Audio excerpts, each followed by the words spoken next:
Hello, welcome back to ZenSummer, and today is What to Read Wednesday. So I'm going to surprise everybody, and I'm not going to give the book recommendation that I usually give first. That's a little teaser for another What to Read Wednesday because I will be recommending it fairly soon. But because this week we talked about what it means to be an empath, and we talked about toxic relationships, and how those can be even more difficult for empaths, I'm going to recommend this wonderful book that I recently found called The Empath's Survival Guide by Judith Orloff. It is an incredibly good book. It is, let's see, I don't even know how many pages. Well, skipping the acknowledgments, it is 241 pages of wonderful information for not only empaths, but also people who are maybe highly sensitive. Let me just read you some of the chapter names here. So we've got the Are You an Empath, which, by the way, will include a much larger set of questions than what I had asked. Empaths, Emotions, and Health, How to Stop Absorbing Other People's Distress. Doesn't that sound lovely? Empaths and Addiction, from alcohol to overeating. And that doesn't necessarily have to mean addiction with drugs or cigarettes or alcohol. It may mean food. It may mean sex. It may mean an addiction to energy. Then chapter 4 is Empaths, Love, and Sex. Chapter 5 is Protecting Yourself from Narcissists and Other Energy Vampires. Here's another hint. We are going to be talking about energy vampires most likely next week on Metaphysical Monday.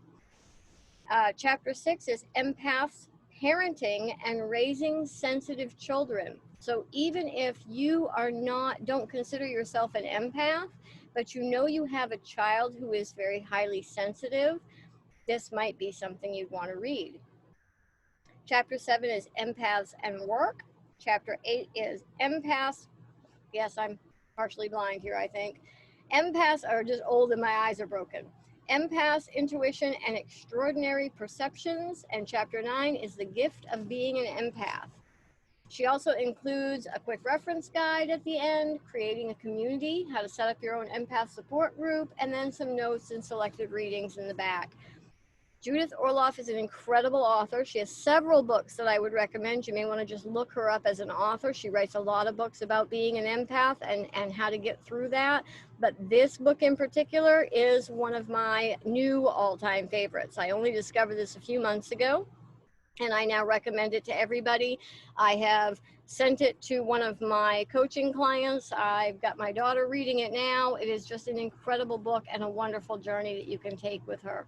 So if you think that you might be an empath, or that you might have a child that's empathic, or someone in your life who's empathic, this is a really good read for you to understand that journey of the empath and how to communicate better as one or with one.